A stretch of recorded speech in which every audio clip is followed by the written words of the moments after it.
Están los polifosfatos y está el fósforo orgánico.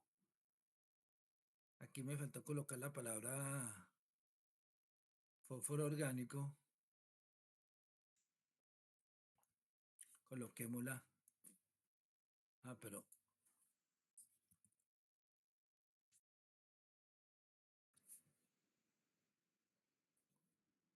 fósforo orgánico, esas son las tres formas que hay ambientalmente del fósforo. De los ortofosfatos, aquí tengo un ortofosfato, que este es el ortofosfato de sodio. Como tiene tres sodios, se le llama fosfato trisódico. Si fuera aquí potasio, se llamaría fosfato de potasio. Si fuera amonio, fosfato de amonio, de calcio, fosfato de calcio. La mayoría de los fosfatos son solubles, pero el fosfato tricálcico es insoluble en el agua.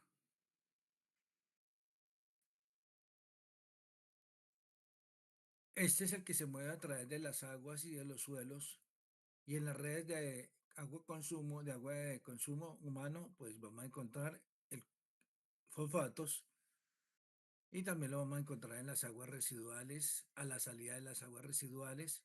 Cuando entra un agua residual a una planta de tratamiento, a la salida salen fosfatos.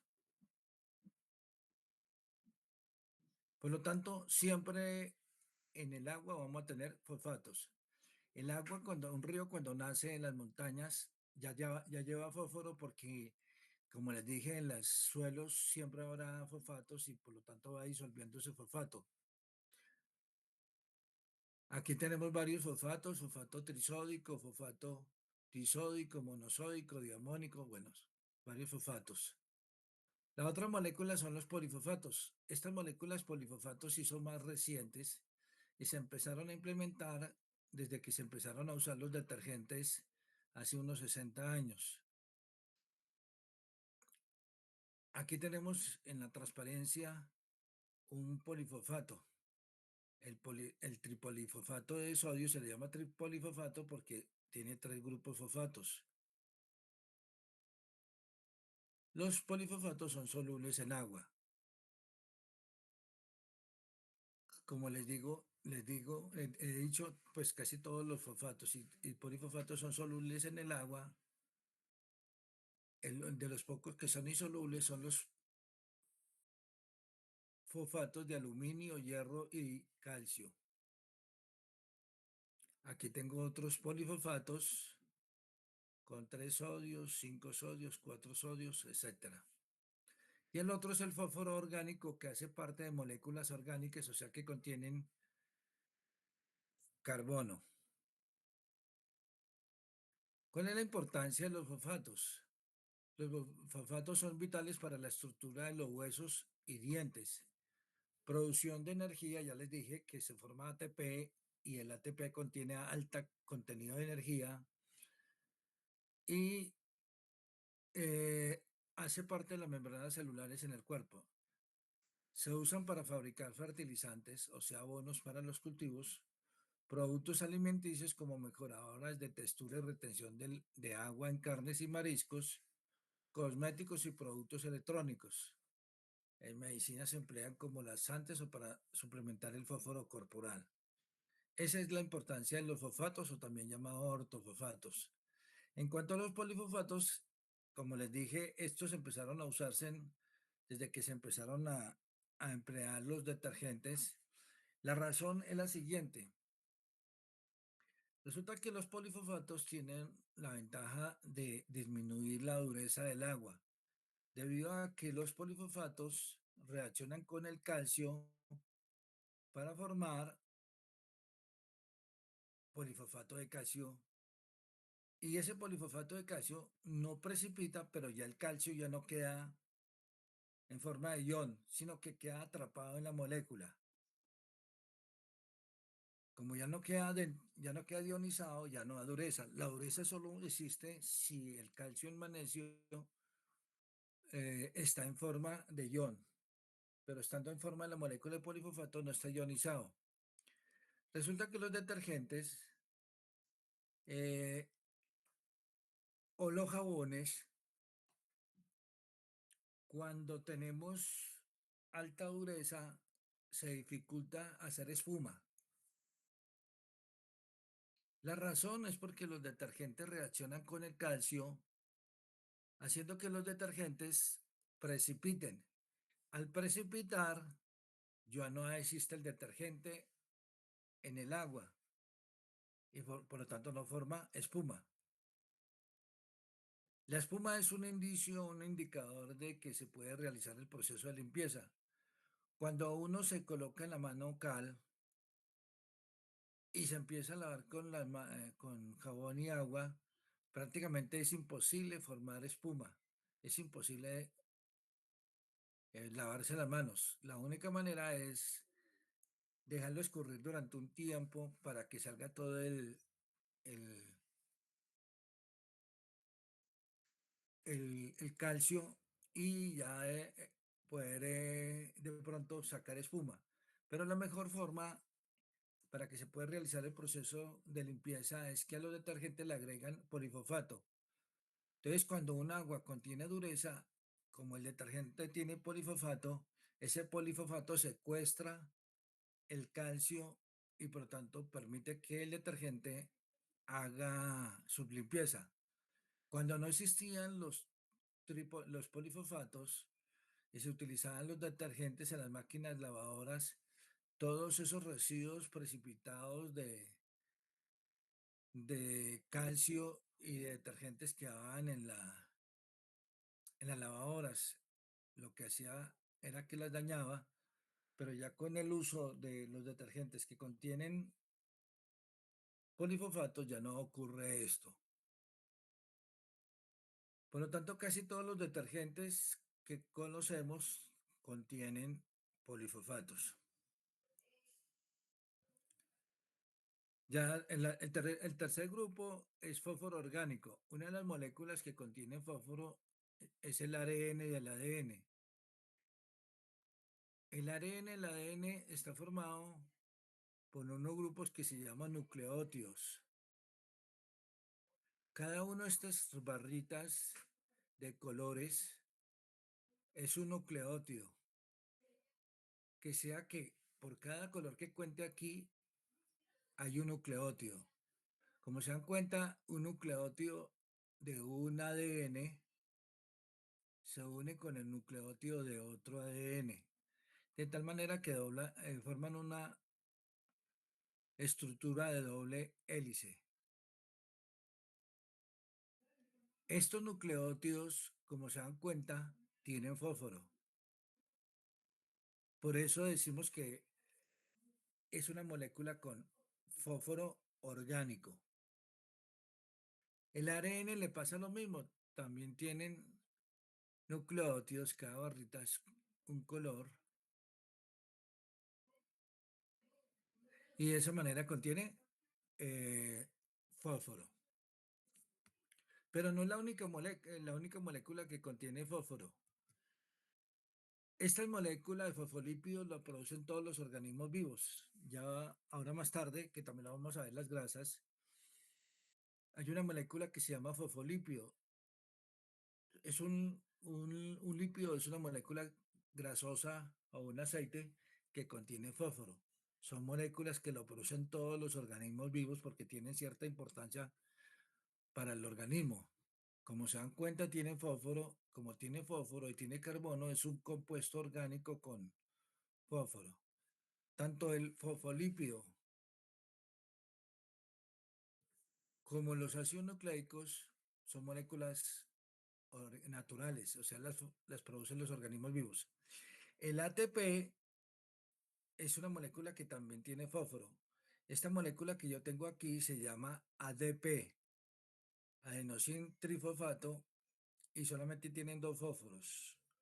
Cuando yo tengo tres fósforos se llama ATP, pero aquí solamente hay dos, es ADP. Cuando tengo tres, ATP, o sea, trifosfato. Cuando se libera energía en la oxidación de una molécula orgánica en la célula, el ADP se convierte en ATP. Cuando el organismo vivo necesita energía, el ATP se convierte a ADP, haciendo que se rompa o se pierda una molécula de fosfato liberándose energía. Luego ya tengo aquí varias moléculas que tienen fósforo: el ARN, el ADN, el ATP y los fosfolípidos. Pero existen otros compuestos orgánicos que tienen fósforo, pero los fabrica el hombre. El hombre fabrica plaguicidas para la protección de sus cultivos, y algunos plaguicidas contienen fósforo como esta, que se llama malatión. El plaguicida más conocido por todos, sobre todo aquí en Colombia y en algunos países productores de droga, es el glifosato. El glifosato es un plaguicida organofosforado que es un herbicida.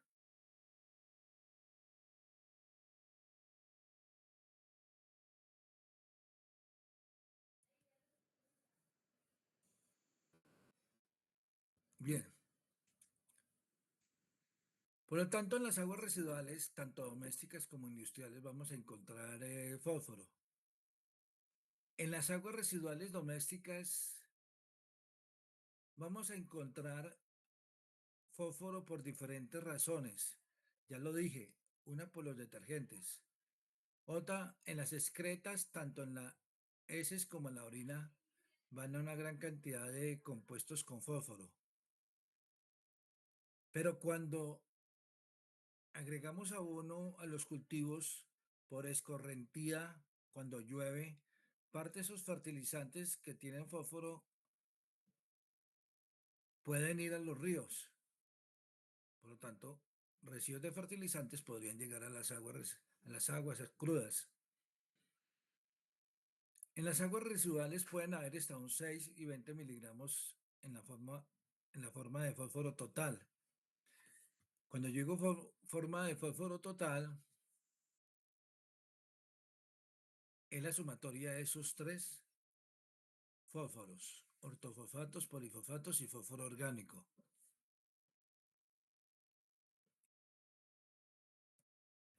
En aguas residuales acuícolas pueden contener una gran cantidad de, de fósforo debido a las excretas de los peces, que como aparece el dato ahí, una DQO de 100 toneladas equivale a 10.000 habitantes. Eso significa que una estanque con peces puede generar una gran cantidad de fósforo. Un fenómeno que se ve normalmente cuando las aguas llevan una gran cantidad de fósforo y nitrógeno es este fenómeno que se ve de color verde y que seguramente ustedes lo han apreciado en algunos estanques, embalses, y el cual se debe al crecimiento rápido de microalgas. Estas microalgas se crecen rápidamente porque en el agua hay nitrógeno y fósforo. Para poderse crecer esas microalgas necesitan de nitrógeno, fósforo y carbono. El carbono lo toman del CO2 del agua o CO2 de la atmósfera. Si el agua no tuviera ni o nitrógeno o fósforo, alguno de los dos, el agua no sería de color verde, no habría crecimiento de microalgas. Para que haya crecimiento de microalgas, tiene que estar los dos. Hace años, cuando no existían los detergentes, era muy difícil que hubiera eutroficación porque las concentraciones de fósforo eran muy bajas, las que estaban presentes en los ríos o en los embalses. Un gramo de fosfato, aquí aparece fosfato, provoca el crecimiento de hasta 100 gramos de algas. siempre y cuando haya nitrógeno. Como se da cuenta que un solo gramo de fosfato puede producir un gran crecimiento de algas. Las concentraciones críticas para la eutrofización se encuentran entre 0,1 y 0,2 en agua corriente y entre 0,005 y 0,001 miligramos en aguas tranquilas. Observe que para que empiece la eutroficación no se necesitan concentraciones muy elevadas. Observe que estos valores son muy pequeños.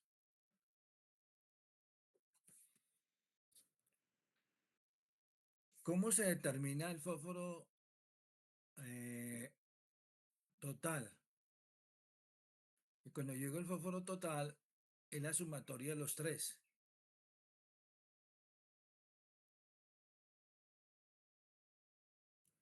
Entonces, lo primero que tenemos que hacer es el muestreo, ya sea en un vertimiento, ya sea en un agua potable, ya sea en un río, ya sea en un embalse. La muestra se tiene que preservar para que pueda no cambiar de concentración cuando llegue al laboratorio. Para preservarla, pues se coloca a un pH menor de 2. Se pueden recoger tanto en recipientes plásticos o de vidrio. Cuando lleguemos cuando la muestra está en el laboratorio, hacemos el procedimiento del paso 2 que ya lo había explicado también en el ciclo del nitrógeno. Lo que se hace es que las muestras de aguas sufren un proceso de digestión y el proceso de digestión que se hace con ácido sulfúrico concentrado y ácido nítrico concentrado y se calienta fuertemente. A ese punto, después de cierto tiempo, las moléculas de fósforo orgánico, las moléculas de fósforo orgánico, como esta, cualquiera de estas, que contiene fósforo, van liberando fosfatos. Todo esto empieza a liberar fosfatos. Todas liberan fosfatos, todas liberan fosfatos. O sea que después del calentamiento va a quedar fosfatos. Se deja enfriar el recipiente y se agregó fenolftaleína, que es un indicador para saber qué pH tiene la solución y como es obvio la solución está ácida. ¿Por qué está ácida? Porque le habíamos agregado ácidos. Entonces le agregamos una base para neutralizar esa gran cantidad de ácido y lo cual lo vamos a hacer hasta que la fenolftaleína se convierta de transparente a violeta y ya sabemos que está de color violeta. Esa solución que ya está a pH básica la colocamos en un recipiente aforado de 50 mililitros y le agregamos una serie de compuestos químicos para que la solución se vuelva coloreada. Se le agrega, por ejemplo, ácido sulfúrico, tartrato de amonio, bueno, molibdato, y la solución se vuelve coloreada.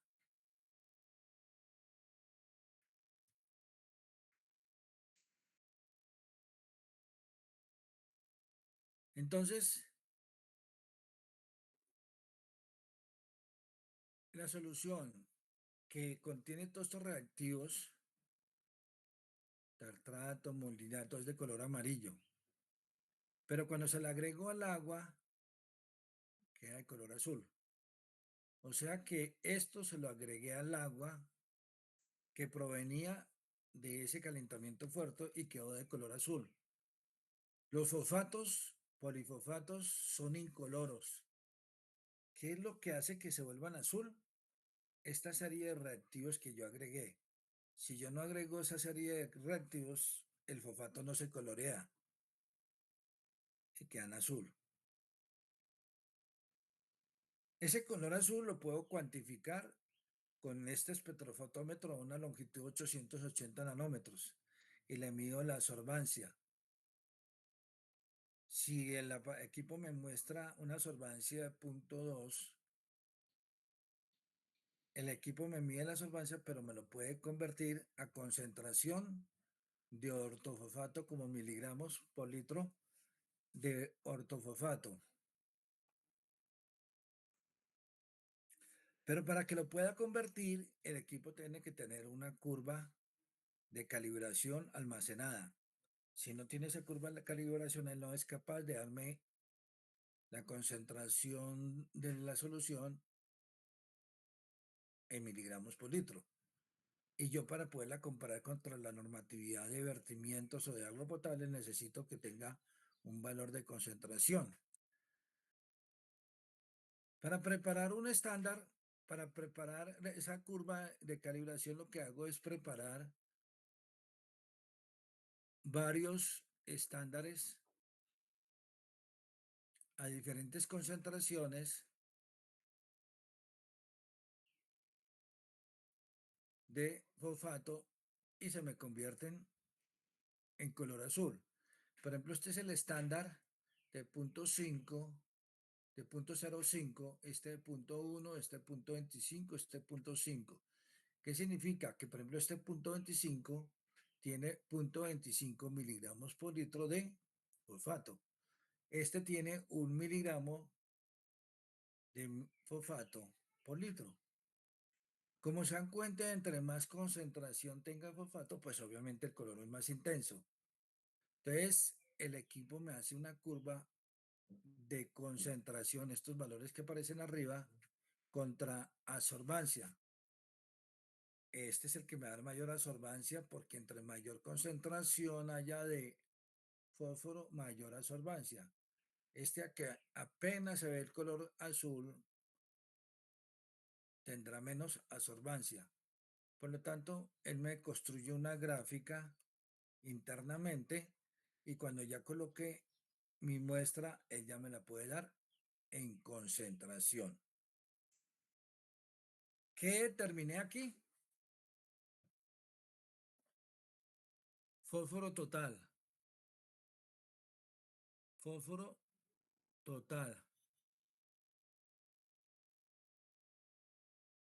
Me quedé pensando que no me acuerdo si terminamos el capítulo de nitrógeno. Ahorita cuando termine este me la abro, pero me parece que no, me faltó una parte de nitrógeno, pero bueno. Entonces aquí determiné el fósforo total. Pero en la normatividad me dice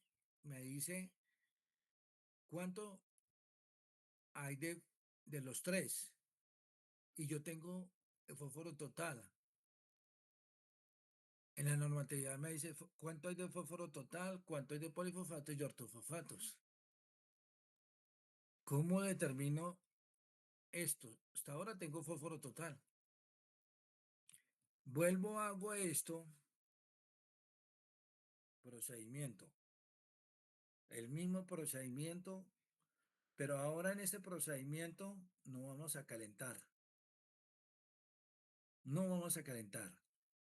Todo lo mismo, menos calentar. Y hago lo mismo. Mido la absorbancia y luego la concentración. Aquí ya no determino fósforo total, porque al no calentar, estos compuestos de fósforo orgánico no se descomponen y no van a liberar fosfato.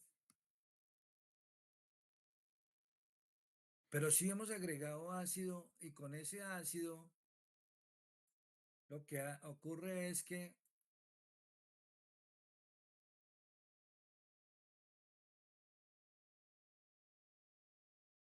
con ese ácido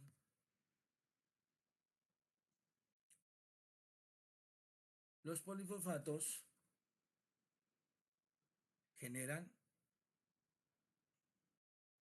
fosfatos. ¿Cuántos fosfatos se generan aquí? 3 fosfatos. Quiere decir esto que en esta segunda procedimiento voy a determinar polifosfatos y ortofosfatos, porque en un agua residual o en un río o en un embalse, el agua puede contener fósforo orgánico, puede contener polifosfatos y puede contener fosfatos o ortofosfatos. Entonces, con este segundo procedimiento yo determiné polifosfatos y ortofosfato, pero aún no sé todavía cuánto hay de polifosfatos y ortofosfatos. Hago un tercer procedimiento. En ese tercer procedimiento ya no voy a calentar ni voy a agregar ácido, sino que la muestra le mido el pH y si está en pH neutro, de una vez le agrego todos los reactivos que me van a producir el color. Entonces ya no se pueden convertir los polifosfatos a ortofosfato. Quiere decir que aquí solamente voy a determinar los ortofosfatos. Bien, entonces, como ya conozco la concentración de ortofosfatos, con este tercer procedimiento en el que no se agregó ácido ni calor, al segundo procedimiento que era polifosfatos y ortofosfatos, le voy a restar el de tercer procedimiento y ya voy a obtener la concentración de polifosfatos. Entonces ya tengo concentración de polifosfatos, ortofosfatos. Y el del procedimiento 2, o sea, polifosfatos y ortofosfatos, se lo resto al del primero, en el que calentábamos y agregábamos ácido, y de esa manera vamos a tener fósforo orgánico. Bien, con esto podemos ver si cumplimos la normatividad de vertimientos para los tres. Sin embargo, hay cosas que uno de entrada ya puede saber o puede imaginar qué ocurre. Si usted está en un agua, estamos mirando la calidad del agua potable, ahí es muy difícil que tengamos fósforo orgánico. Y es probable que tengamos, pero no, es muy poco probable también que haya polifosfatos. O sea, en un agua potable prácticamente solamente van a haber fosfatos. Que sea que si lo hacemos en aguas potables, estos tres procedimientos, como el agua potable no tiene fósforo orgánico y no tiene polifosfatos, en las aguas potables los tres procedimientos me darían el mismo valor. A la entrada de una planta de aguas residuales, por ejemplo domésticas, ahí sí vamos a tener los tres. Va a haber fósforo orgánico, va a haber polifosfatos y va a haber fosfatos. Pero a la salida de la planta de tratamiento ya no va a haber fósforo orgánico porque el fósforo orgánico fueron descompuesto, degradado por los microorganismos a fosfatos. Y el polifosfato fue degradado por los microorganismos a polifosfatos, a ortofosfatos. Quiere decir que a la salida de una planta de tratamiento de aguas residuales, tanto industriales como domésticas, a la salida solamente vamos a tener fosfatos.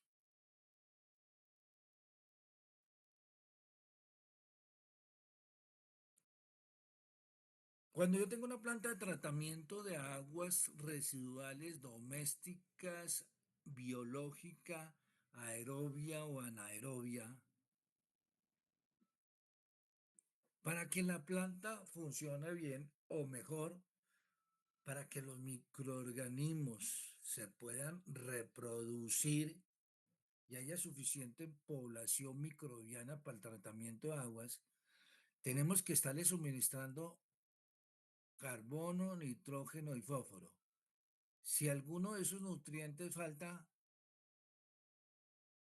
puede suceder que la- el crecimiento de la población microbiana se haga muy lento, que el proceso de tratamiento se haga lento, o inclusive que podrían morir todos los microorganismos porque no hay suficiente nitrógeno y fósforo y ya no puede continuar el tratamiento. Por lo tanto, uno debería medir a la entrada la cantidad de carbono, nitrógeno y fósforo para saber si ese tratamiento sí no va a tener inconvenientes. La relación en la que debe estar el carbono, nitrógeno y fósforo a la entrada del tratamiento más o menos es de 100, 10, 1. Es decir, que si está entrando 100 miligramos por litro de carbono, tiene que haber 10 miligramos por litro de nitrógeno y 1 miligramo por litro de fósforo.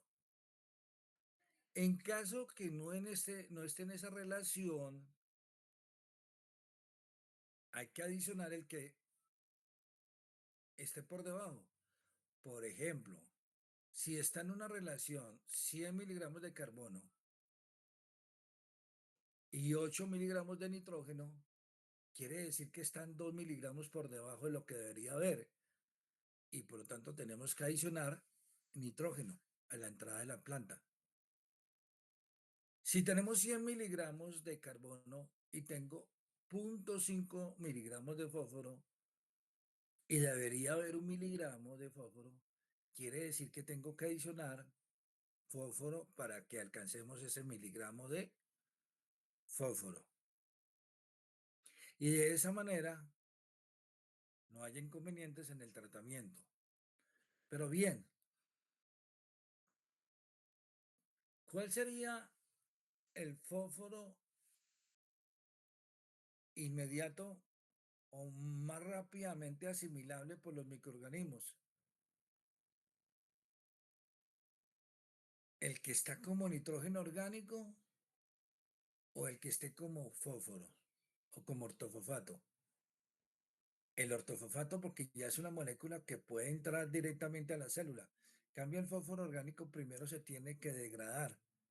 Que sea que es conveniente medir todas las tres formas para saber qué tanto de fosfato tiene inmediato para poder realizarse el proceso de reproducción de las células.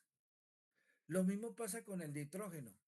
Ya vimos que el nitrógeno tiene cuatro formas ambientales importantes: nitrógeno orgánico, nitrógeno amoniacal, nitritos y nitratos. Normalmente no va a haber nitritos y nitratos, porque es el paso final, la nitrificación, pero sí va a haber nitrógeno amoniacal y nitrógeno orgánico. Los microorganismos necesitan una forma que sea fácilmente asimilable para que ellos se reproduzcan rápidamente, y ese es el nitrógeno amoniacal, o sea, NH3. El nitrógeno orgánico lo podrían asimilar, pero tienen que esperar a que el nitrógeno se degrade. Por lo tanto, por eso es conveniente saber cuánto es de nitrógeno amoniacal. Bien. Eh,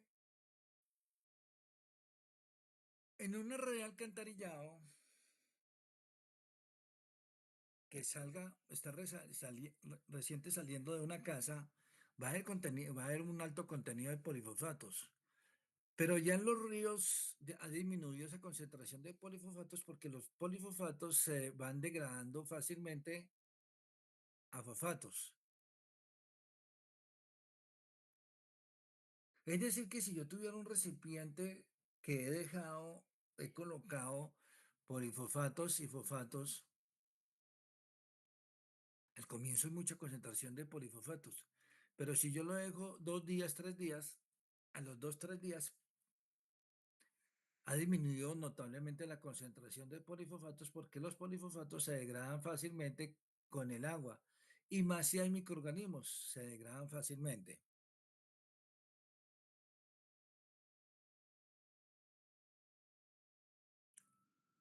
Los polifosfatos, cuando los utilizamos en los detergentes, ese polifosfato que ha removido ese calcio nunca va a precipitar, siempre va a permanecer en solución y por lo tanto cuando la máquina lavadora termina su proceso de lavado, salen los polifosfatos con el calcio y no van a quedar dentro de la lavadora.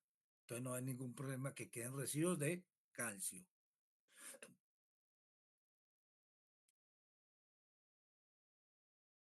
La eliminación biológica eficaz del fósforo depende de la presencia de suficiente materia orgánica fácilmente biodegradable. Cuando un agua residual entra al agua y contiene materia orgánica y fosfatos, como los microorganismos necesitan de fósforo, la materia orgánica biodegradable se degrada, pero también los microorganismos incorporan en sus células fósforo. Es decir, que en la planta de tratamiento de aguas, el microorganismo degrada la materia biodegradable, él aprovecha el carbono que hay en esa materia biodegradable, pero también aprovecha el fósforo y el nitrógeno y lo va dejando en sus células. Entre más materia orgánica se biodegrade, más fósforo se remueve.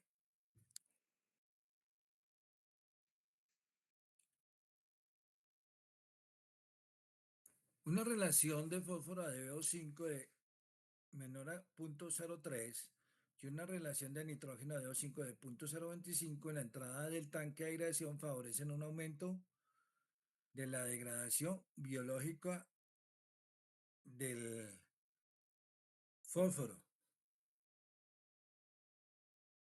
Los tratamientos biológicos de agua requieren de carbono, nitrógeno y fósforo, ya lo dije.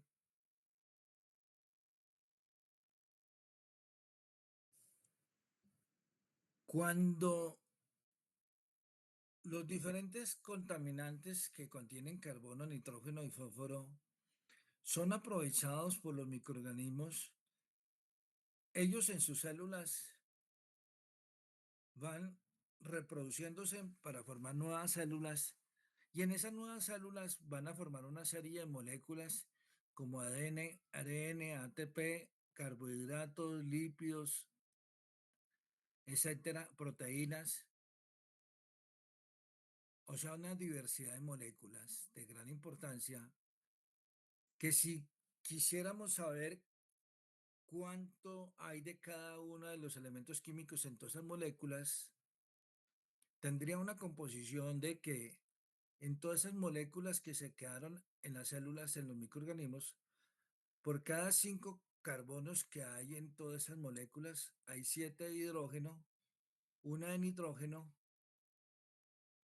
2 de oxígeno y de fósforo apenas hay un 32avo. Este sería como la composición de esa población microbiana, a la cual la llamamos biomasa. Se le llama biomasa porque es una masa compuesta de organismos vivos cuya composición es esta en cuanto a los elementos químicos.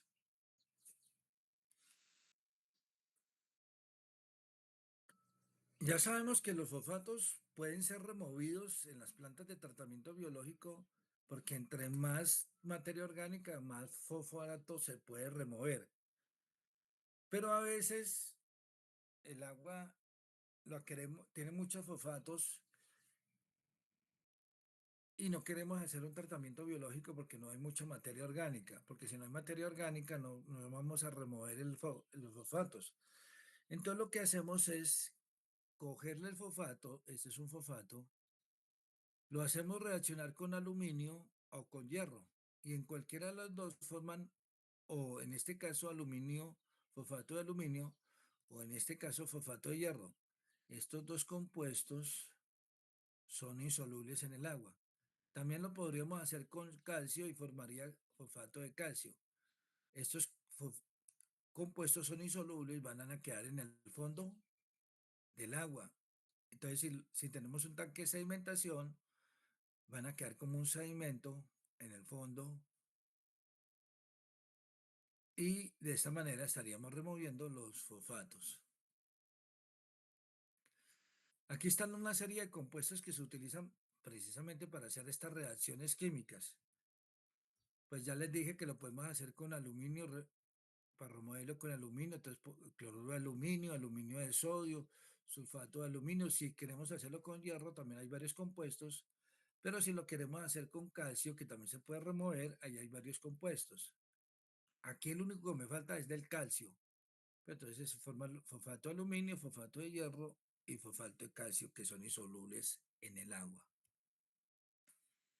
Pues ya, antes de continuar, voy a entrar a nitrógeno, que me pareciera que no estoy seguro si yo terminé ese tema, pero creo que sí,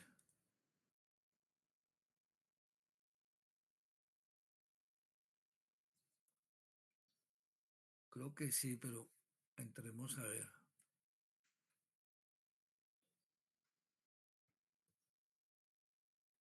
Si esto lo vimos. Ah, creo que esta no lo vimos. Faltó estas dos transparencias. Esto sí lo vimos, pero esta sí no la vimos.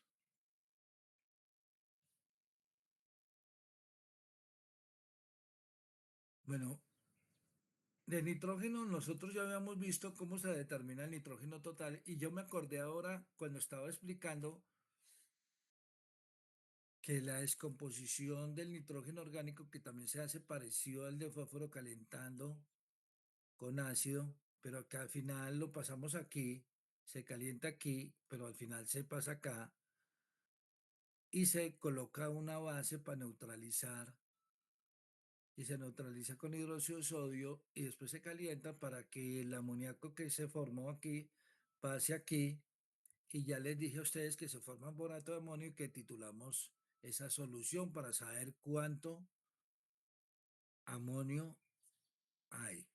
Y también les dije que lo mismo que en el anterior se hace en tres procedimientos, en dos procedimientos. En el caso del fósforo fueron tres, en este caso es dos. Lo voy a repasar para decir algo que tengo que decir. En el primero se calienta todo fuertemente, esto ya lo había explicado, para que los compuestos orgánicos que tienen nitrógeno, tal como el que aparece aquí, se convierta a amonio. Y luego de neutralizar esto y calentar el amoníaco, pasa para acá. Pero el agua que tenemos en un embalse, en un río, en un vertimiento, puede estar como nitrógeno orgánico o puede estar como NH3. Es decir, que cuando yo haga este procedimiento de calentamiento, el nitrógeno orgánico amoniacal se convirtió a esto, que es nitrógeno amoniacal, y el nitrógeno amoniacal no sigue siendo nitrógeno amoniacal. Que sea que en el primer paso determiné nitrógeno total Heldal. ¿Y por qué se llama nitrógeno total Heldal? Porque el equipo se llama Heldal, todo el procedimiento, así como aparece aquí Heldal. Pero a mí me interesa saber cuánto es de nitrógeno orgánico y cuánto es de nitrógeno amoniacal y hasta ahora determiné el nitrógeno Heldal. Para determinar cuánto hay de los dos, de nitrógeno orgánico y de nitrógeno amoniacal, vuelvo y hago el procedimiento, pero ahora no caliento ni agrego ácido, sino que el agua que me interesa saber cuánto hay de nitrógeno total Heldal y amoniacal, lo pongo directamente acá, le agrego hidróxido de sodio, caliento ligeramente 30 grados, pasa el amoníaco para acá y cuantifico. ¿Cómo sé cuánto es de nitrógeno amoniacal y cuánto es de nitrógeno orgánico? Al primero que determiné los dos, nitrógeno orgánico más amoniacal, le resto este segundo y al restarlo, pues ya tengo cuánto es de nitrógeno amoniacal y cuánto es de nitrógeno orgánico. En la norma de vertimientos aparecen los dos, nitrógeno Heldal y el nitrógeno amoniacal. Cuando yo quiero saber si una planta puede funcionar bien, Yo le mido la cantidad de nitrógeno, carbono, nitrógeno y amoníaco. Pero yo necesito es el nitrógeno que sea fácilmente asimilable rápidamente por los microorganismos. En el caso del fósforo como fosfato y en el caso del nitrógeno como nitrógeno amoniacal. Por eso es que necesito saber cuánto de nitrógeno amoniacal. Que sea que cuando yo hago la relación de carbono, nitrógeno, fósforo, a ver si cumple esa relación, lo hago o con el nitrógeno amoniacal y no con el nitrógeno orgánico, y lo hago con el fosfato y no con el fósforo orgánico.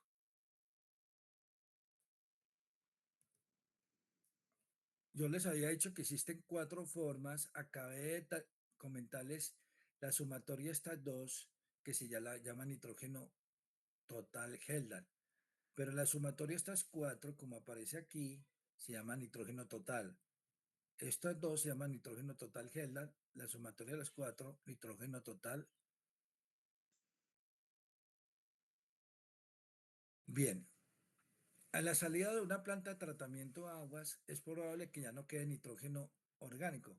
Sí puede quedar nitrógeno amoniacal o puede quedar nitrógeno como nitrato o como nitrito. Como yo necesito comparar contra la norma de vertimiento y en la norma de vertimiento me aparece como nitrógeno amoniacal, nitrato o nitrito, yo necesito determinar estas tres formas. De hecho, también me pide el nitrógeno total que es la sumatoria de estas. Por eso necesito determinar una por una. Luego necesito un procedimiento para saber cuánto tengo nitratos y nitritos. En una planta de tratamiento que todo sale como amoníaco, debido a que la planta no hay nitrosomas ni nitrobacterias, no sale nada de nitrato ni nitritos, todo sale como amoníaco. Pero cuando hay nitrificación en la planta de tratamiento porque hay nitrosomas, nitrobacterias, nada sale como nitrógeno amoniacal. Gran parte sale como nitrato y un poquitico sale como nitritos. ¿Cómo se determinan los nitritos y nitratos que no lo vimos en la clase pasada?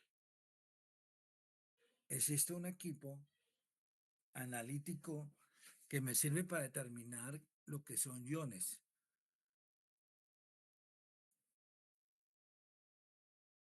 Los nitratos y nitritos son aniones. Nitritos y nitratos son aniones, o sea, son iones. Y este equipito que tengo aquí se llama cromatógrafo iónico. Sirve para analizar iones, sean aniones o sean cationes. En este caso, voy a analizar nitritos y nitratos. Sin embargo, no solamente me sirve para esto. Por ejemplo, en la norma de vertimientos y en la norma de aguas potables, casi siempre me piden nitritos, nitratos, sulfatos y nitritos, nitratos, sulfatos y fosfatos. Y entonces cuando yo determino, quiero determinar estos cuatro, me lo hace este equipo, me determina los cuatro. ¿Cómo hace, cómo, en- cómo es el funcionamiento de este equipo? En el equipo aquí tengo tres esquemas del equipo. Tengo lo que es el equipo real. Tengo un esquema mm, de cada una de las partes del equipo y aquí más en diagrama. Tiene una parte del equipo que se llama inyector, que está aquí, o está aquí, o está aquí. Y en ese inyector, pues como la palabra lo dice, existe un sistema en el que la muestra entra al equipo por medio de una jeringa. Las muestras las tengo en este recipiente, aquí tengo muchas muestras, y esto funciona automáticamente. El equipo toma una cierta cantidad de muestra y la inyecta al cromatógrafo. y la muestra queda aquí en esta zona. Para que la muestra se pueda mover a través del equipo, tiene que haber alguien que la mueva, que es un solvente acuoso, aquí lo vemos como en este diagrama, aquí lo tengo en este diagrama y aquí lo tengo en estos recipientes. Esta solución que acuosa se mueve impulsada por una bomba, que aquí se ve claramente que hay una bomba. Y aquí tenemos la bomba. Aquí no se logra percibir la bomba porque está dentro del equipo. Entonces, el solvente o fase móvil hace mover la muestra que quedó aquí a través de esta columna. Es una columna que por dentro tiene un material sólido finamente triturado, que aquí se ve aquí se ve la columna y aquí no se percibe. En ese caso, que tenemos dos iones, estos dos iones se mueven a través de la columna. Si tuviéramos los otros iones como los sulfatos y los fosfatos, tendríamos cuatro tipos de iones. Se van moviendo. La idea de la columna es que los iones, unos se mueven más rápido que otros, porque en esta partecita del equipo que se llama detector, es la parte encargada de cuantificar uno por uno. Cuantifica los nitritos, los nitratos, los sulfatos y los fosfatos. Por eso es que tienen que separarse los iones y esta columna lo que se encarga es hacer que se muevan a diferentes velocidades los cuatro tipos de iones. Los primeros los que se mueven más rápidamente llegarán más rápidamente al detector y eso me lo va registrando en una gráfica que se llama registrador que va apareciendo en forma de picos.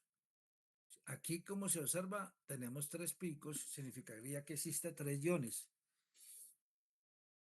Esto queda dentro de un computador que aquí no aparece el computador, pero eso siempre va con un computador acompañado.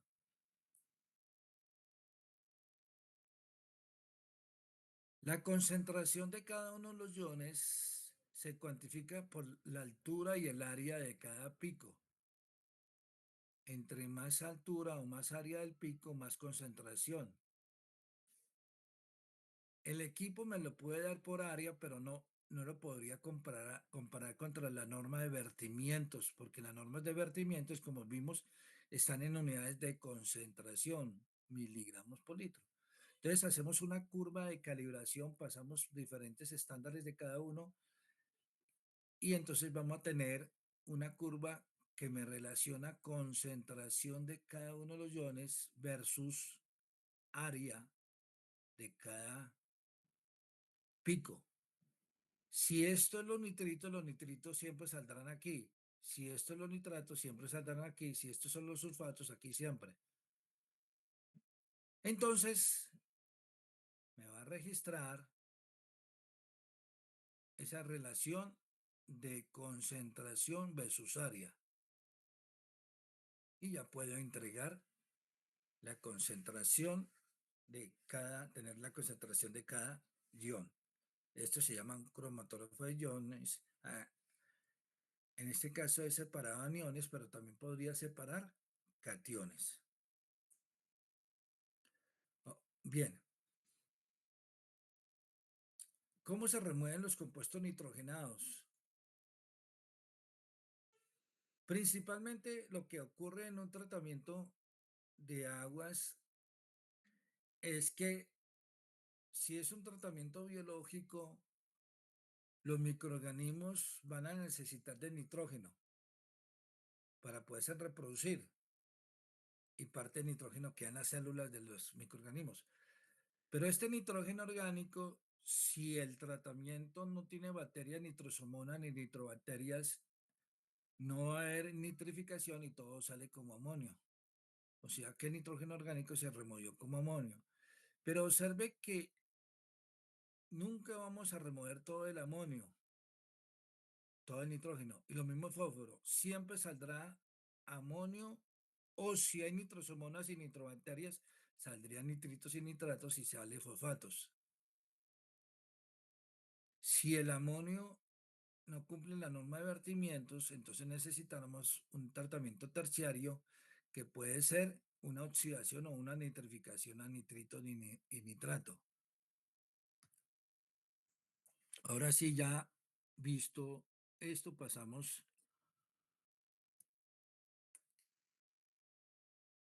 al azufre.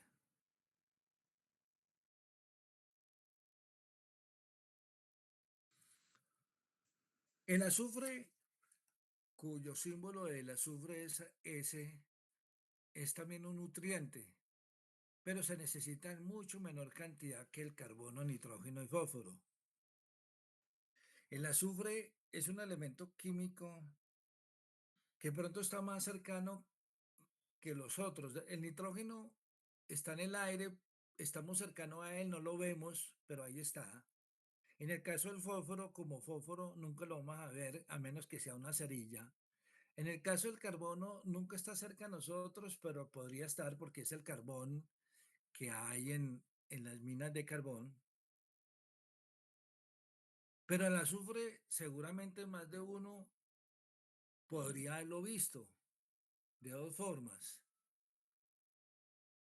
Existen en varias partes,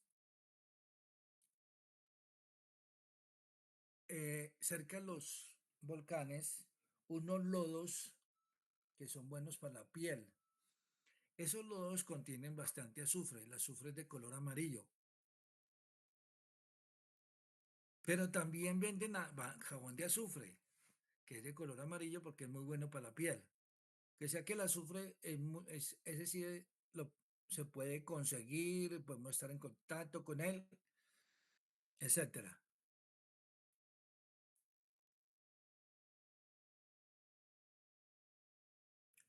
El azufre se necesita para la fabricación o producción o obtención por parte de los organismos de ciertas proteínas, no de todas, de ciertas, de unas proteínas que contienen, recuerde que las proteínas están formadas de aminoácidos y existen unas proteínas que están formadas de cisteínas. Aquí en la parte de abajo tengo la cisteína, no le puse el nombre, bueno, así está en inglés. Cuando yo tengo dos cisteínas se me forma cistina. Esta cisteína, como se da cuenta, tiene azufre y hay proteínas que contienen estos aminoácidos.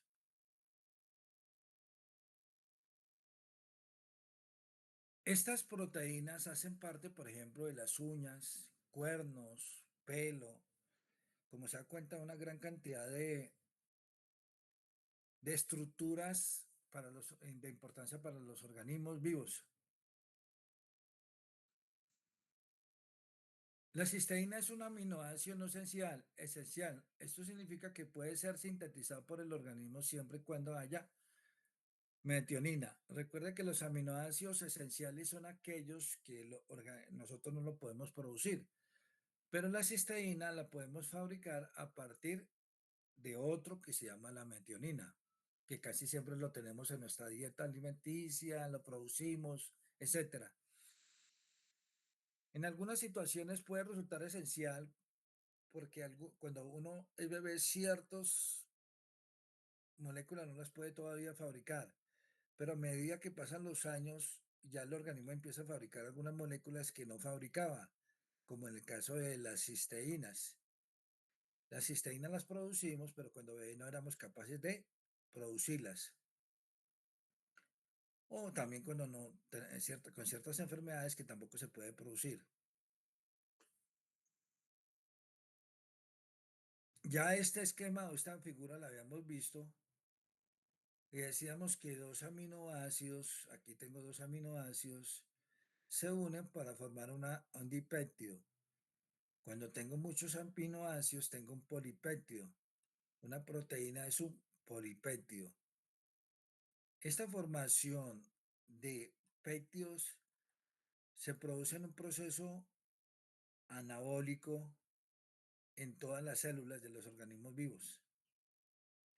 Si la flecha estuviera hacia el otro lado, sería una hidrólisis, o sea, sería descomponer una molécula grande como la proteína en varios aminoácidos. Esto ocurre en la catabólisis, en el sistema catabólico, cuando comemos alimentos o cuando los microorganismos consumen contaminantes, haciendo que esas moléculas se hagan en moléculas pequeñas. Como les dije, el azufre que es de color amarillo lo podríamos tener cerca a nosotros. Este azufre fácilmente se puede convertir a sulfatos.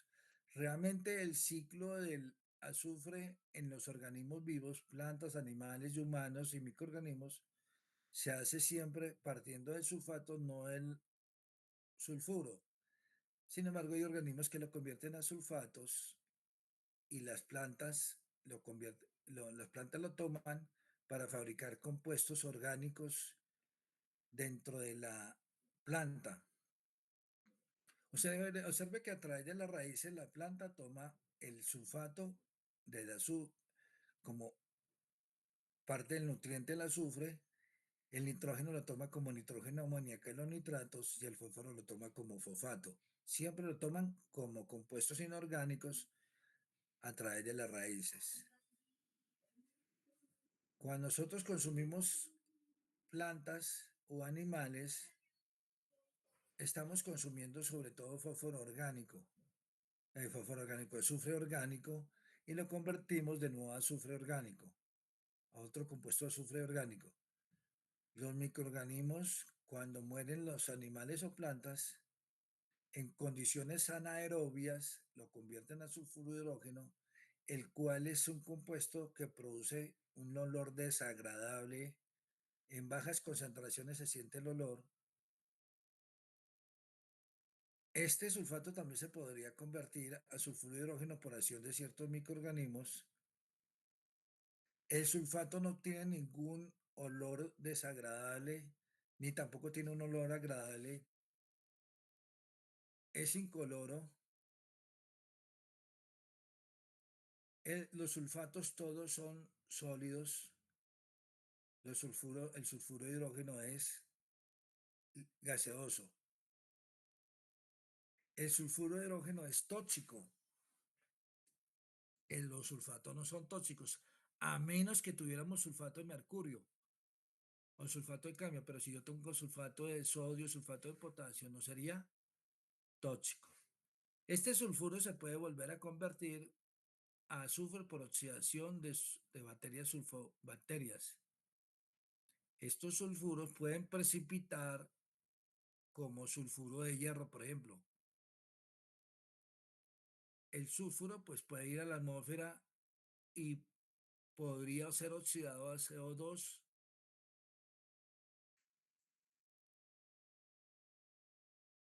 Estos compuestos de óxidos de azufre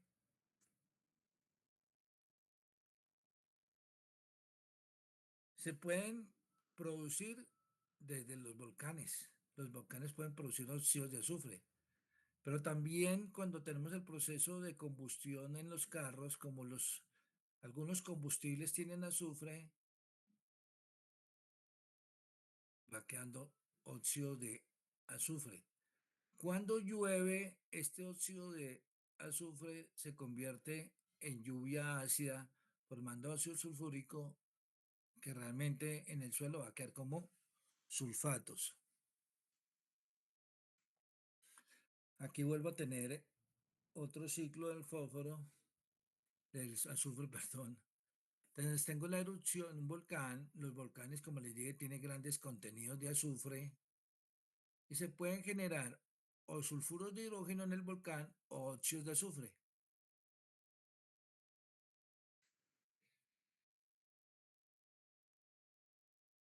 Cuando llueve, pues como les dije, por lluvia ácida va a caer al suelo como sulfatos y van a permanecer en el agua o en el suelo. La descomposición de materia orgánica va a generar sulfuro de hidrógenos. En los volcanes como les dije, se generan óxidos de azufre o sulfuro de hidrógenos, pero también hay un gran contenido de azufre. Los termales resultan del agua que se mueve desde los volcanes que contienen grandes cantidades de azufre amarillo, que es bueno para la piel. Hay unos compuestos que están presentes en los volcanes que se llaman politionatos. Y esos politionatos que contienen azufre, politionato es una molécula de azufre, es un indicador de si puede haber una erupción de un volcán. Hay muchas formas de admirarlo también por el movimiento del suelo, pero por este indicador de politenato se puede saber si esta concentración se aumenta, podría haber erupción en los volcanes. Aquí lo que voy a decir, yo creo que algunas cosas ya las dije, pero las vamos a repetir. Las plantas absorben azufre, o sea, sulfatos, a través de las raíces. O sea, los sulfatos llegan a través de las raíces a las plantas, lo cual es necesario. Los microorganismos anaerobios convierten los sulfuros a sulfuros o la materia orgánica en descomposición, siempre se generan sulfuros. Los aerobios oxidan los sulfuros a sulfatos. En este segundo yo quiero volver a recalcar algo. Acuerde que se está generando sulfuros. Cuando yo tengo el tratamiento biológico aerobio, el tratamiento biológico aerobio es más atractivo que el anaerobio, es porque el aerobio nunca voy a sufrir por malos olores. El anaerobio sí se sufre por los malos olores y con poquísima cantidad se generan gran cantidad de olor. Pero el tratamiento anaerobio tiene una ventaja, que genera menos lodo. Al generar menos lodo no tengo que pensar tanto dónde voy a llevar todo ese lodo. En el aerobio sí. En el aerobio van a quedar una gran cantidad de bacterias patógenas. Ese lodo yo lo tengo que llevar a algún sitio de disposición. Y a mí un lodo aerobio no me lo reciben en un relleno sanitario. Porque para recibirme un lodo en un relleno sanitario tiene que cumplir que no sea peligroso. Un lodo se cataloga como peligroso, un residuo es peligroso si es tóxico, corrosivo, explosivo, inflamable y patógeno. Entonces el lodo aerobio es muy difícil que no lo puedo llevar. Entonces, ¿qué hacen las plantas de tratamiento aerobio? Cada vez que se va formando mucho lodo aerobio, lo llevan al tratamiento anaerobio. Y ese lodo anaerobio, perdón, que tiene muchos patógenos, en el anaerobio se van a morir todos sus patógenos.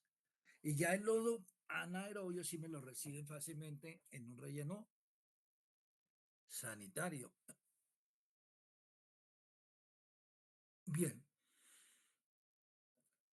si todas las proteínas que existen en la naturaleza no tuvieran azufre, no tuvieran azufre,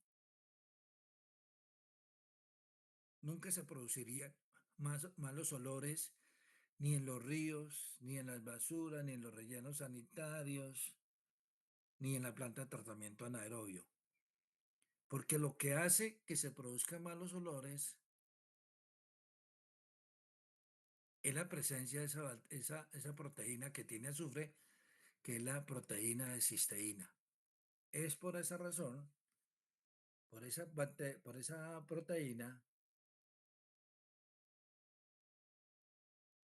que se nos producen los malos olores. Pero ya vemos que esa proteína es demasiado importante para todos los organismos vivos.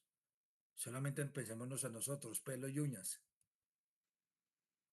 Bien, en el efluente del tratamiento anaerobio sale sulfuro de hidrógeno, lo hemos dicho, pero en el tratamiento aerobio sale sulfato, ya lo hemos dicho mucho. En la mayoría de las aguas que tengan un potencial redox positivo, o sea, un agua oxidante, incluyendo las potables, existe sulfato. En cambio, los sulfuros solamente van a existir en aguas que tengan un potencial redox negativo.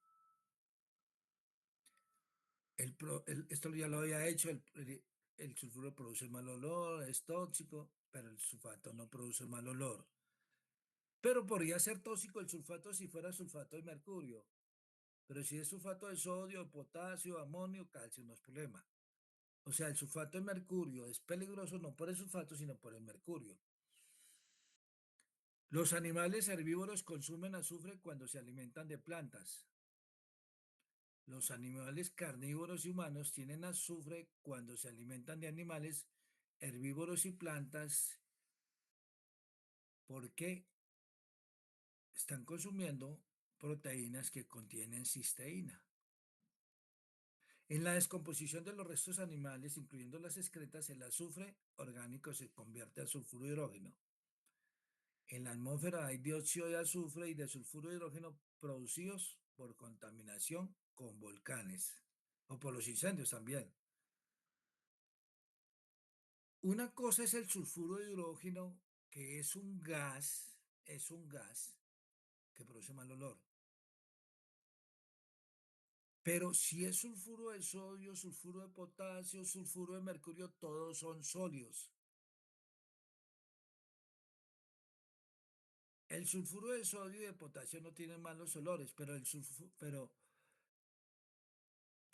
que sí tiene mal olor es el sulfuro de hidrógeno y sobre todo es porque es gaseoso. Al ser gaseoso, llega rápidamente a nuestro olfato. Papel del azufre en nuestro organismo.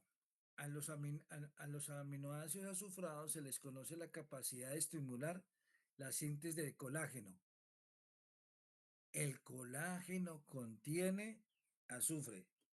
Sabemos la importancia del colágeno, ya que es el principal componente del tejido conectivo, que el tejido conectivo está presente en todo nuestro cuerpo, el de los animales. Recuerda que el colágeno después de cierta edad ya es muy difícil empezarlo a producir y hay que empezar a tomar ciertos alimentos que tienen colágeno. También la tiamina y la biotina, dos vitaminas del complejo B, contienen azufre. Como se dan cuenta, no solamente hay proteínas que contienen azufre, también hay vitaminas de las que consumimos y que son importantes que contienen azufre. El azufre se almacena en todas las células corporales. No hay ninguna célula que no necesite de azufre, todas. Obviamente, algunas contendrán más, la del cabello, el de las uñas. El exceso de azufre es eliminado por la orina y las heces, principalmente como sulfuro de hidrógeno. Las principales aplicaciones potenciales del azufre son alergias, inmunorregulador, antiinflamatorio, antioxidante, artritis reumatoide, artrosis, analgésico, salud del tejido conectivo, detoxificación, salud del pelo, piel y uñas. Dan cuenta que es importantísimo el azufre, pero nunca vamos a tener problemas, deficiencias en la alimentación por azufre. Como sí lo podríamos tener, por ejemplo, el nitrógeno a aquellos que no les guste comer muchas proteínas, ¿sí? ¿Qué alimentos contienen azufre? Se consideran los aminoácidos azufrados la principal fuente dietética de este alimento. Mire, verá que todos los alimentos que los contienen los consumimos. Carne, pescado, lácteos, cereales. Nunca vamos a tener problemas de azufre. Existen asimismo otras fuentes de azufre, ajo, cebollas, col, frutas secas. No, Se ha de tener en cuenta que los aminoácidos azufrados son más abundantes en proteínas animales y en los cereales que en las legumbres. Asimismo, los suelos pobres en azufre son frecuentes en numerosas regiones del mundo, lo que podría provocar un déficit alimentario de este alimento. La mayoría de los abonos que utilizamos principalmente es para adicionar nitrógeno y fósforo, pero a veces también hay que agregar potasio y a veces azufre.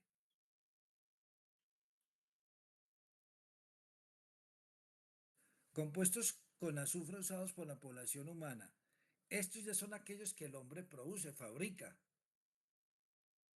Las sulfamidas se utilizan como antibióticos, antiparasitarios, cociostáticos en el tratamiento de enfermedades infecciosas fabricadas por el hombre. Organosulfurados como los insecticidas y los acaricidas tetradión y clorfenazón. La mayoría de los detergentes son compuestos de azufre. La vulcanización. Resulta que las llantas necesitan que tengan alta resistencia debido a que tienen alta fricción con las carreteras. Las llantas están fabricadas de caucho. En una época se utilizaban de caucho, que el caucho proviene de los árboles, pero también se fabrica sintéticamente. Pero se dieron cuenta que no aguantaban mucho esa fricción y y se encontraron que agregándole azufre a ese caucho se obtenían llantas muy resistentes a la fricción y al frío. A ese proceso adicional azufre al caucho se le llama vulcanización. El sulfuro de hidrógeno no es el único compuesto que produce mal olor. Hay otro compuesto de azufre que también produce olor desagradable. Se llaman los mercaptanos, que le he colocado la fórmula condensada. Está el azufre del hidrógeno. El R significa que puede ser un CH3, puede ser un CH3, un CH2, etcétera. Puede tener, es una cadena carbonada. Es un gas y tiene un olor a huevos podridos. El metilmercaptano, al igual que el sulfuro de hidrógeno lo producimos los organismos vivos, el mercaptano, que el metilmercaptano sería que el R fuera un CH3, es producido por algunas bacterias. Pero el mercaptano se puede utilizar para la fabricación de plásticos y pesticidas. Pero seguramente más de uno le ha tocado que cuando hay fugas de gas, dicen hay una fuga de gas, lo sienten rápidamente, al instante se siente la fuga del gas. Nosotros cocinamos con gas, metano, etano, propano y butano. Pero esos gases no tienen olor desagradable, no se siente ningún olor, son inodoros. Se imagina que hubiera una fuga de esos gases y no los sintiéramos, podría haber explosiones. ¿Qué hacemos cuando hay una fuga? O cerramos el gas y verificamos qué pasa, o abrimos las ventanas. Pero entonces, ¿por qué sentimos ese olor? Porque las redes de gases, acuérdense que el gas llega a las casas de dos formas. Uno por redes de gases o la otra por cilindros de gas, que los venden en carros especializados. En los dos se les ha agregado mercaptano. ¿Cuál es la razón? Cuando hay una fuga de gas, como el mercaptano tiene un olor desagradable, sentimos el olor. Y eso es lo que nos permite alertar a que existen fugas. Ya les dije a ustedes que los nitritos y nitratos y los fosfatos y sulfatos y también sulfuros se analizan por este cromatógrafo. Ya lo acabamos de explicar Aquí sí muestro el computador, tengo el cromatógrafo, lo volvemos a repasar, tengo la solución que está aquí en este recipiente, tengo la bomba que hace mover el agua, tengo el sistema donde inyecto las muestras, ¿sí? Las estoy inyectando con un sistema de inyección, pero esta agua es la que me hace mover la muestra por esta columna. Y en este caso, 4 iones se van a mover a diferentes velocidades y este detector lo que me permite es que ver o cuantificar cada uno de estos iones y los puedo ver en estas gráficas. Observe que aquí los iones van moviéndose a diferentes velocidades. Aquí salió el primero que sale es este de color verde. No aquí, no indiqué cuál es cuál, si esto es nitrato o nitritos, pero uno de ellos, luego este y luego el otro. Y ya dije yo que hacíamos una curva de calibración. Bien, y el último capítulo que vamos a ver hoy es grasas.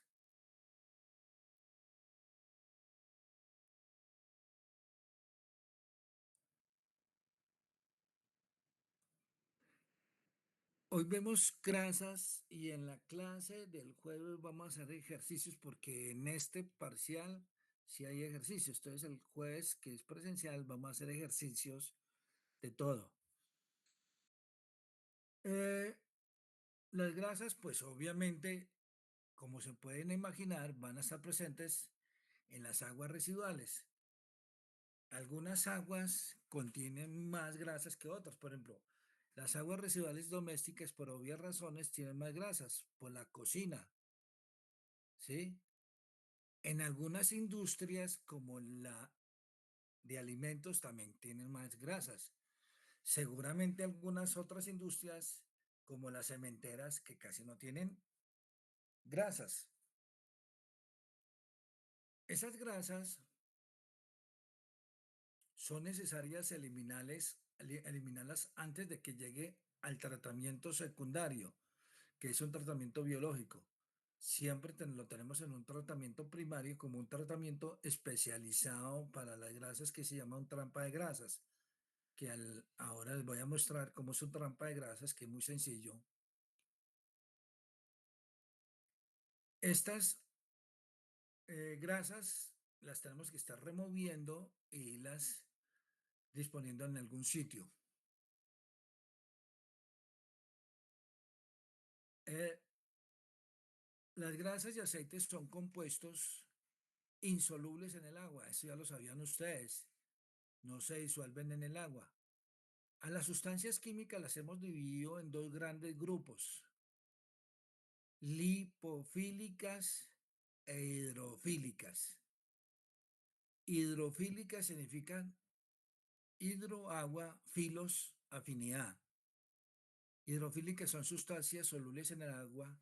Lipofílicas significan solubles a los lípidos. Y los lípidos son aceites. Se le habían podido llamar también oleolíficas o aceitolíficas, pero se le llaman lipofílicas. Las hidrófobas son sustancias que no son solubles en grasas y las hidrófobas son las que son insolubles en agua. Insolubles en agua. Podemos tener grasas de origen vegetal o animal, pero también vienen unas grasas que vienen del petróleo, que son de origen mineral. Las que vienen del petróleo se le llaman de origen mineral.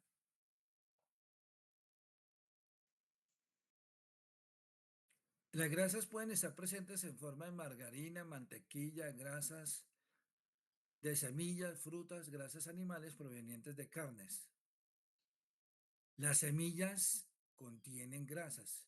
Hay semillas que nosotros comemos como pasabocas, pero ahí están, no las vemos, pero están dentro de ese producto.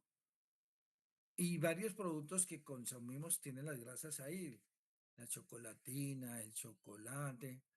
Y precisamente esa es la diferencia cuando vienen los productos, se dice leche light, leche desgrasada, etcétera. Todo lo light es que tiene poca grasa o poca azúcar.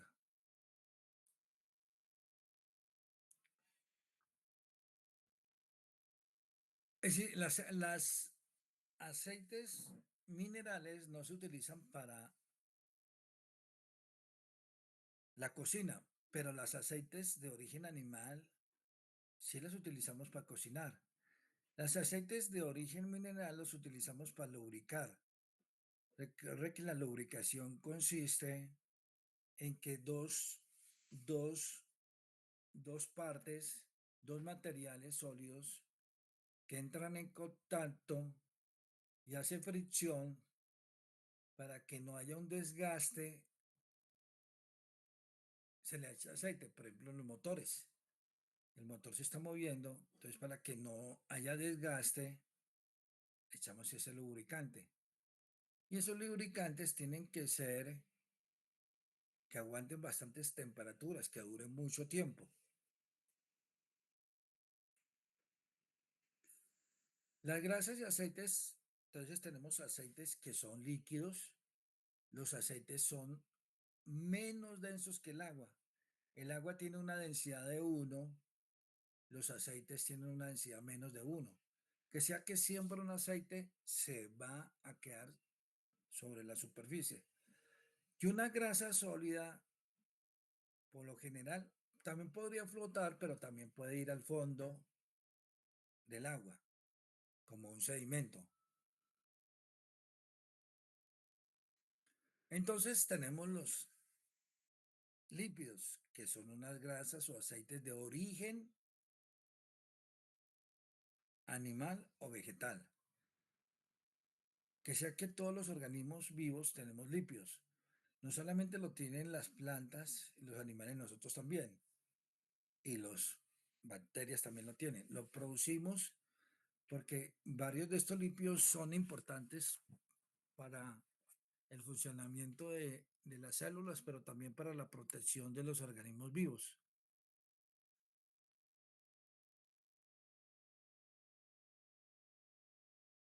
Veremos que muchos de estos son reguladores de temperatura y cumplen funciones estructurales o reguladoras. Aquí tenemos los primeros lípidos. Entonces tenemos lípidos, dos grandes grupos de lípidos, saponificables que sufren hidrólisis o no saponificables que no sufren hidrólisis. El primer grupo son los triglicéridos. La fórmula de un triglicérido aparece en la parte superior y cada uno de los vértices que hay en las cadenas son carbonos. O sea que, por ejemplo, la cadena de arriba tiene 1, 2, 3, 4, 5, 6, 7, 8, 9, 10, 11, 12, 13, 14, 15, 16 carbonos. Pero el de abajo tiene 1, 2, 3, 4, 5, 6, 7, 8, 9, 10, 11, 12, 13, 14, 15, 16, 17 y 18. Y así sucesivamente. La naturaleza siempre produce los lípidos de los triglicéridos en forma pares. Arriba era 16 y aquí 18. Y se le llama triglicérido porque viene de una molécula que se llama glicerina, que está en la parte de abajo, glicerina, por eso se llama glicérido, glicerina, que en el triglicérido lo podemos identificar claramente. Parte de la glicerina es esta parte con estos oxígenos. Ha perdido el hidrógeno y se le llama tri porque tiene tres moléculas. Aquí está recortado el nombre. Realmente el nombre correcto es triacilglicérido. Aquí está recortado en triglicérido y por eso se le llama Triacil porque tiene tres grupos acilo. Estos son grupos acilo. Recuerde que esta es la cadena hidrocarbonada. Pusimos CRR primera y segunda, significando que tienen diferentes longitudes los carbonos. Si pusiéramos RRR, era que tuvieran la misma longitud. Cuando yo tengo un lípido y tengo una enzima que se llama lipasa, esa lipasa lo que hace es convertir ese acilglicerio en tres ácidos grasos. Se le llama ácidos grasos porque esto es un ácido y se produce tres, y la glicerina. Esto es lo que ocurre al interior de nuestro organismo, que podemos hacer que la lipasa que tenemos al interior del organismo convierta el triacilglicerio en ácidos grasos y glicerina, y lo que realmente nosotros vamos a ingerir por el intestino delgado no es triacilglicerio, sino ácidos grasos. O sea, nosotros estamos produciendo esta enzima, lipasa. Si nosotros no tuviéramos lipasa, no podríamos degradar esta molécula. El proceso contrario es la formación de la molécula de triacilglicerio que también ocurre dentro de las células.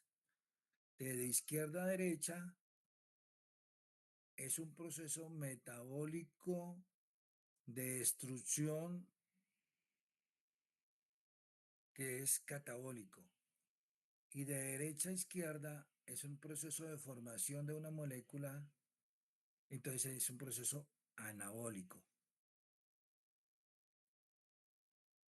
Los triacilglicéridos en la cadena de arriba no podrían tener enlaces dobles o ninguno, pero no tiene ninguno. En la segunda sí tiene un enlace doble y en la tercera tiene tres enlaces dobles.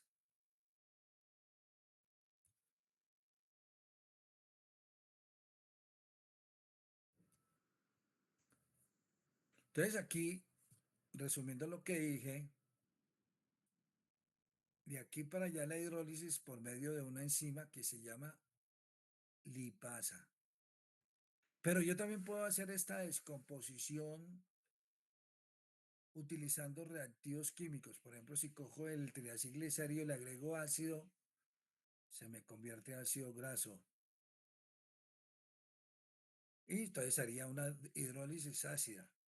Esta es una hidrólisis biótica porque participa una enzima, y esto es una hidrólisis abiótica, que es por medio de un agente químico.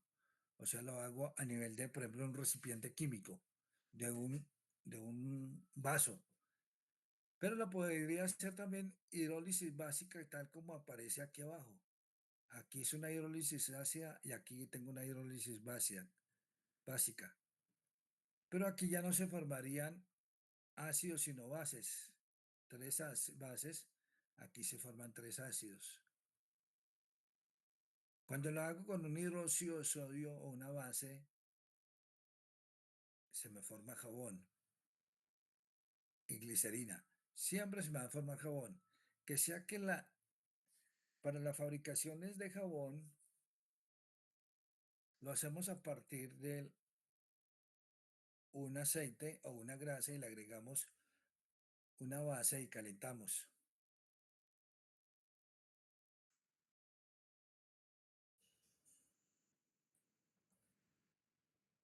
Entonces, como les dije, esto lo podríamos llamar triglicerio, triacilglicerio o acilglicerios, pero el nombre más correcto es triacilglicerios.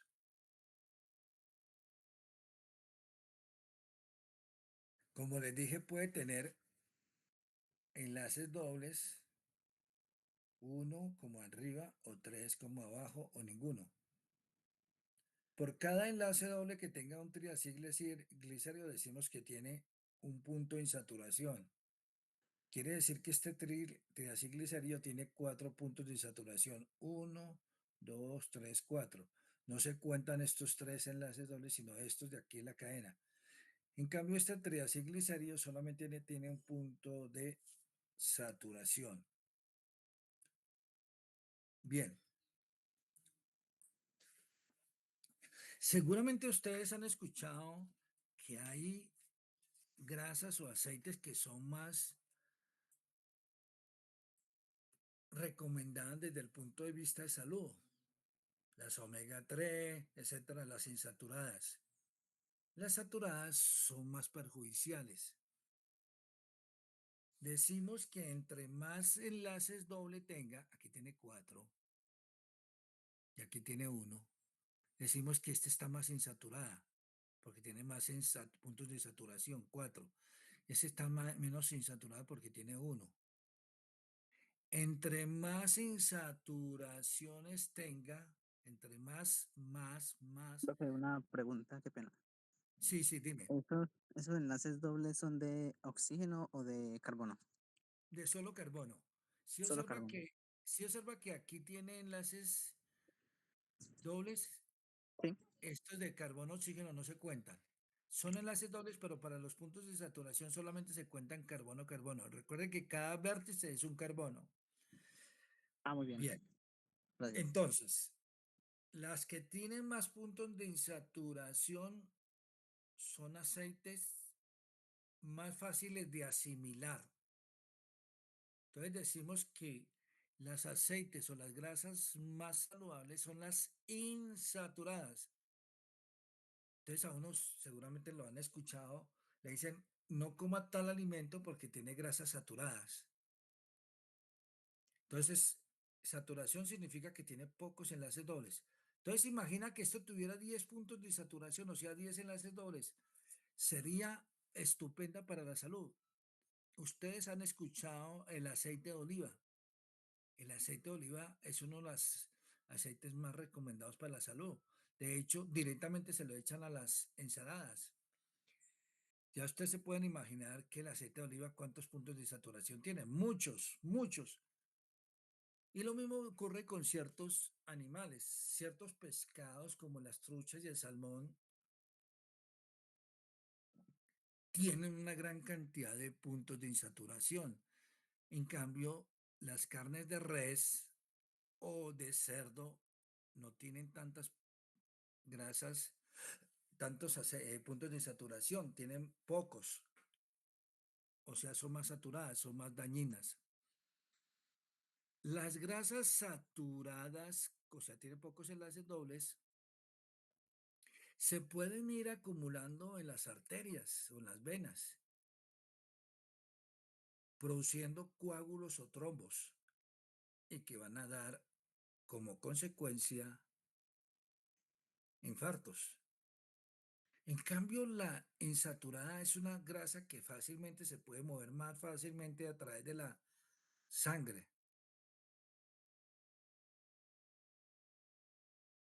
Además, si uno quisiera degradar este aceite insaturado, y entre más puntos de saturación se degradaría más fácilmente. Está claro que hay muchos productos alimenticios que consumimos que los ponemos en aceite. Y hay dos típicos, buñuelos y empanadas. El que vende buñuelos y empanadas usan ese aceite durante mucho tiempo, hasta que ya el aceite ya definitivamente ya da vergüenza porque está muy oscuro y hay que cambiarlo.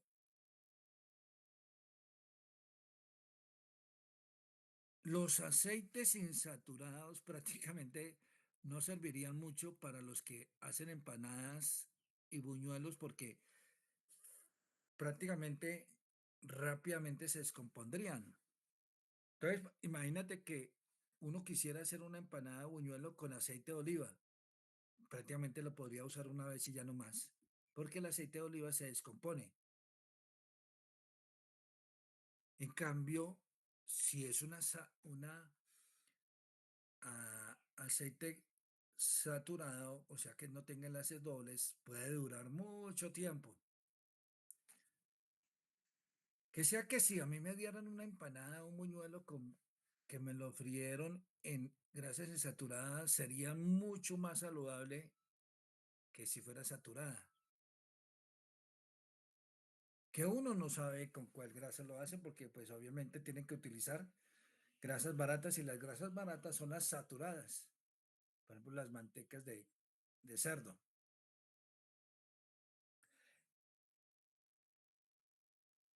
Pero ya dijimos que existen unos aceites, pues por eso se le dice que son líquidos y unas grasas que son sólidas. Las que son sólidas es porque su punto de fusión a la temperatura ambiente es mucho más alto. En cambio, las aceites es porque su punto de fusión, o sea, paso a líquido, ocurre por allá a menos de la temperatura ambiente, por allá 10, 5 grados, etcétera. Ojo, entre más puntos de insaturación o enlaces dobles, el punto de ebullición es más bajo. Y entre menos puntos de enlace doble o menos insaturaciones, el punto de ebullición es más alto. Es más alto. Que sea que los dos ejemplos que yo tengo aquí mostrándoles, el que está abajo tiene punto de ebullición más bajo. En cambio, el otro tiene punto de ebullición más alto. Quiere decir que las que tienen más saturación, o sea, las que tienen pocos enlaces dobles, son las que se mueven más difícilmente a través de la sangre, son las que favorecen la formación de los coágulos o trombos en la sangre. Que cuando se forman esos trombos hay que empezar a darle medicamentos a las personas porque lo que hace ese medicamento es irse por la sangre e ir disolviendo esos trombos.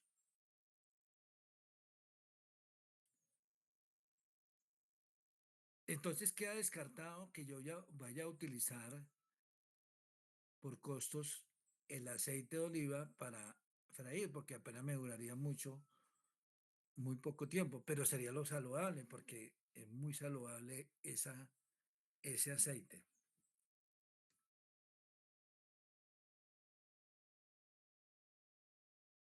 Aquí tengo varias aceites provenientes de varias fuentes. Tengo inclusive el de aguacate ahí, tengo de varias semillas. Cada semilla le da un color característico. Siempre se tiene la creencia que el más puro es el más transparente. Los aceites son incoloros. Por eso alguien dice, no, mejor comprémoslo entre más transparentes. Eso es cierto, porque los aceites sí son transparentes, todos. Pero ¿por qué esos colores? Y para eso me voy a adelantar un momentico cómo extraemos el aceite y después me devuelvo. A ver, por aquí lo tenía yo adelante, mira. Entonces aquí tengo una manera de extraer el aceite. Pongo la semilla aquí y con esta palanca lo que hace es triturar la semilla haciendo que salga el aceite, ¿sí? Pero ¿qué me extrae? Me extrae el aceite, pero también me puede extraer pimientos.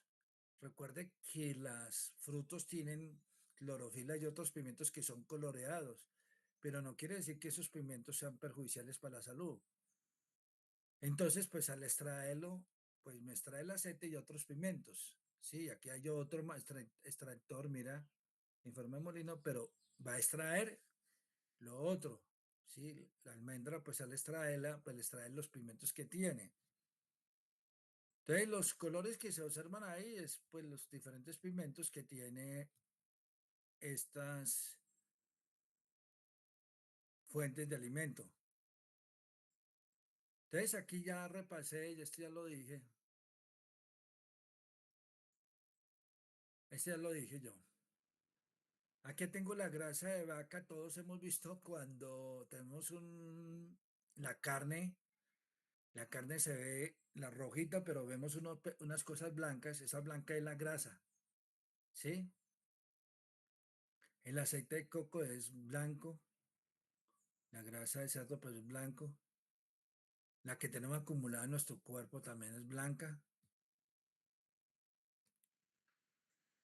Pero ¿cuál es la principal? Acuerde que estamos en los triacilglicéridos, no hemos avanzado todavía a los siguientes. Los triacilglicéridos, la principal ventaja, ¿cuál es? Regulación de temperatura. Estos animales que viven a bajas temperaturas tienen alto contenido de triacilglicéridos en todo su cuerpo. Si no fuera por esos triacilglicéridos, se morirían de frío. Entonces, una persona que tiene más grasa siempre tiene menos frío. En cambio, una persona muy delgada que tenga muy pocos triglicéridos siempre tiene más frío. Entonces, debido a su baja conductividad térmica, evitan la pérdida de calor corporal. Si tuviera una alta conductividad, rápidamente nos enfriaríamos. El tejido adiposo, ¿sí? El tejido adiposo que en la transparencia de abajo se ve, esos punticos blancos, capa de grasa en la piel. Ese es el tejido adiposo de los animales, forma una capa situada por debajo de la epidermis. La epidermis, la que está arriba, esa es la que vemos nosotros, la que nos vemos. Y por debajo de esa piel está la, el tejido adiposo. Bueno, ahora sí pasamos al segundo grupo. Fosfolipios. Antes, cuando vimos fósforos, les dije que un compuesto de fósforo que contiene, un compuesto orgánico que tiene fósforo son los fosfolipios. Estos los producimos nosotros, las bacterias, los animales, las plantas. Pero para producirlo necesitamos de fósforo. Son los componentes estructurales de la membrana celular. Esta es la membrana, esta no es la célula, esta es la membrana. Esta cosita que se ve aquí, la célula. Aquí están dentro todos los organelos. Pero esto es toda la membrana. Y uno de estos componentes son los fosfolipios. Esas son estas cositas punticas blancuzcas. Y también tenemos glucolipios que sobresalen. Esta membrana es de demasiada importancia porque evita que entran patógenos, que evitan que entren ciertos tóxicos, o sea, deja permitir la entrada de ciertos componentes. Es una membrana que no deja pasar por tamaño, aunque también lo puede hacer, sino lo hace más es por afinidad.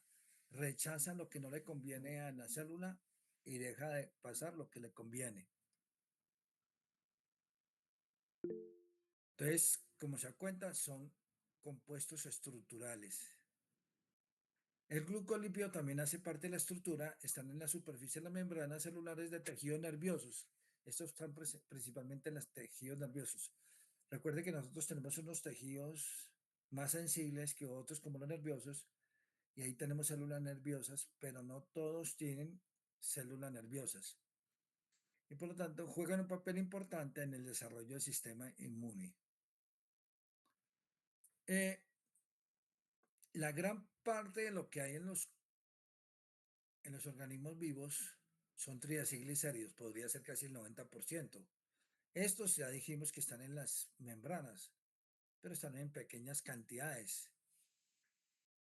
Los triacilglicéridos son los que están en mayor cantidad, que saquen las aguas residuales domésticas cuando llegan, prácticamente gran parte son triacilglicéridos. Funciones de los fosfolípidos. Componentes de surfactante pulmonar, el funcionamiento normal del pulmón requiere del aporte constante de un fosfolípido. Componente detergente de la bilis. Los fosfolípidos y sobre todo la fosfatilcolina de la bilis solubilizan el colesterol. Recuerde que la, la bilis la vamos a encontrar entre el páncreas y el hígado y recuerde que esa bilis hace que muchos componentes se puedan solubilizar en la sangre para que puedan ser transportados hacia las células. Una disminución en la producción de fosfolípido y su secreción a la bilis provoca la formación de cálculos biliares del colesterol y pigmentos biliares porque se van acumulando. ¿Sí? Si hay buenos componentes de fosfolipios, no vamos a tener ese acumulamiento de esteroles en las venas. Los fosfolipios disminuyen los síntomas de situaciones patológicas y fisiológicas como procesos inflamatorios en pacientes como colitis ulcerosa, inhibición de la progresión de cáncer del colon. Fosfolipios y su importancia nutricional. Los fosfolipios se encuentran en la membrana celular, ya lo vimos. ¿Por qué alimentos? Porque el alimento está conformado, cuando el alimento hacía parte de un cultivo, era un organismo vivo y tenía células.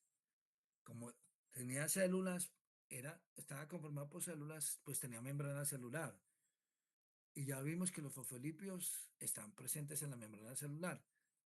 Pues aquí dice que en diversos alimentos, pero puede ser que algunos alimentos tengan más contenido de fosfolipios en la membrana celular. La ingesta normal de fosfolipios, o sea, lo que debemos consumir, es de 2 a 8 gramos, lo que representa un 1.1% en la ingesta total de lípidos. De la total. Acuérdense que nuestra ingesta va triacilglicéridos, etcétera, encontrándose de forma natural en alimentos como la soya, huevos, carnes, vísceras, pescado, mariscos. O sea, la cantidad que consumimos de fosfolipios es pequeña, ¿no? El pescado, los huevos y las carnes contienen enfigomielina, el cual se ingiere en cantidades de 0,3 a 0,4. La enfigomielina, pues, es un fosfolipio.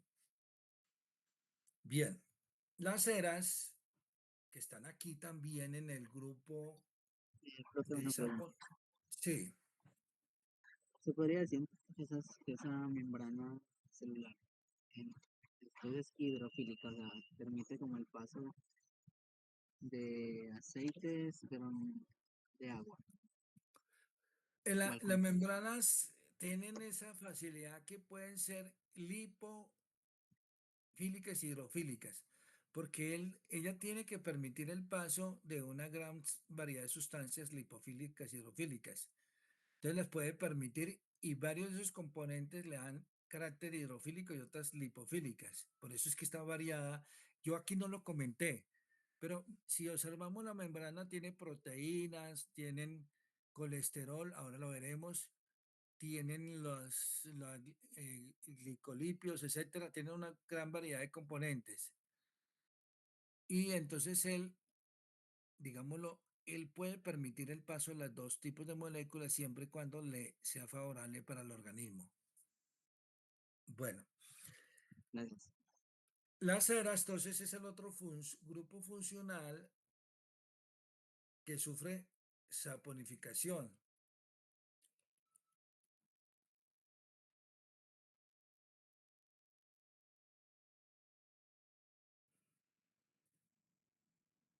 Vemos varios alimentos que contienen ceras. La manzana se ve claramente ahí. Cuando vemos una mandarina brillante, eso es cera. El tomate árbol, el tomate aliño, las hojas. Las hojas se ven brillantes es por la cera. Nosotros, nuestra piel, eso es cera. En el oído tenemos mucha cera. ¿Qué es lo que hace esa cera? Evitar que pasen patógenos a través de la piel o en las mismas alimentos. Aquellos que no tienen tanta protección de ceras, caso concreto de la mora, son frutas muy susceptibles a enfermarse. Aquí tenemos la fórmula de unas ceras. No se parece a un triacilglicérido, pero tiene un grupo acilo y un grupo alquilo. Pero también forman un alcohol y un grupo ácido o